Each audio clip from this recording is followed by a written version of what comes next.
వెనకటికి ఒక deputy collector గారు ఒక అమాయకపు కరణాన్ని ఏదో సందర్భంలో నువ్వు వట్టి బుద్ధిహీనుడిలాగా ఉన్నావే అన్నారట. ఆ కరణం తను ఏదో మెచ్చుకుంటున్నారని చిత్తము మహాప్రభో ఏలినవారి కటాక్షము తమోటి పెద్దలందరి చేత అలాగే అనిపించుకుంటున్నా అన్నట్ట. అలాగా ఉంది ఈ వడ్డనవాడి సంగతి. తక్కిన వాళ్ళంతా పులుసు అన్నము తినగానే చారు వడ్డించుకున్నారు. నాకు ఊరికే నవ్వు వచ్చింది వాళ్ళ తిండి వరస చూసి. పులుసో చారో ఏదో ఒకటి, కానీ రెండు ఏమిటి వీళ్ళ తలకాయ అనుకున్నాను. సరే వాళ్ళు ఎలా తింటే నాకెందుకని త్వరగా 2 మెతుకులు నోట్లో వేసుకుని లేచి వచ్చాను.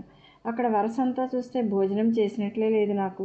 అంతా అనాచారమే. అన్నం చేత్తోటే నేతి మజ్జిగలు ముట్టుకోవడం, ఆ చేత్తోనే మంచినీళ్ళు ఇవ్వడం, చేతులు కనుక్కునే చోటంతా మెతుకులమయం. ఇంత అనాచారంగా ఉంటారు.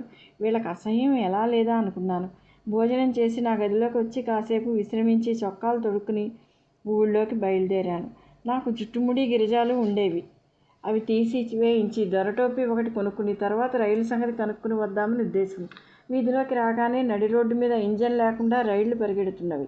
పొద్దున్న ఆ బండివాడిని అవేమిటని అడిగితే ట్రామ్ కార్లు అని చెప్పాడు. వాటికి స్టేషన్లు అవి అక్కర్లేదు, ఎక్కడ పడితే అక్కడ ఆగడమేను. ఈ ఏర్పాటు చాలా బాగుంది అనుకున్నాను. అక్కడ పెద్ద మనిషిని పిలిచి మంచి షాపులు ఎక్కడ ఉంటాయని అడిగాను. మౌంట్ రోడ్లో ఉంటాయన్నాడు. అయితే అక్కడికి వెళ్ళడం ఎలాగా అన్నాను. ఇక్కడ ట్రామ్ ఎక్కితే నేర్చుగా పూడ్చునన్నాడు. ఇలా మాట్లాడుతుండగానే ట్రామ్ కారు ఒకటి వచ్చింది. దాని మీద రాయపురం అని రాసి ఉంది.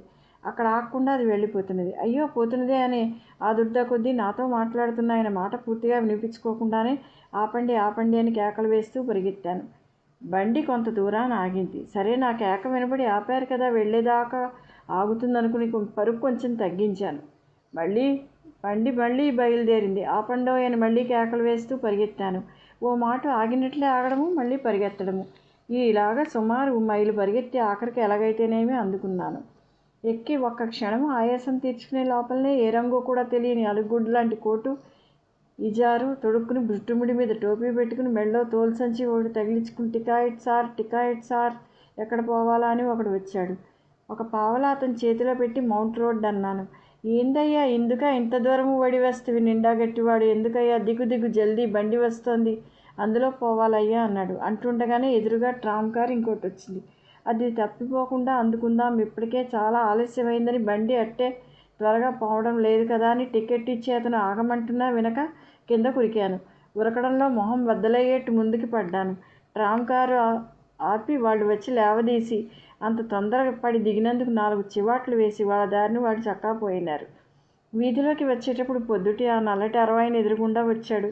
అందుకనే ఇలా అవస్థలు. ఇవాళ మరి ట్రామ్ కారు ఎక్కకూడదనుకుని నిమ్మడంగా బండి ఏదైనా చేసుకువెళ్తే సావకాశంగా అన్నీ చూస్తూ వెళ్ళవచ్చుననుకుని ఒంటెద్దు బండి ఒకటి కుదుర్చుకుని బయలుదేరాను.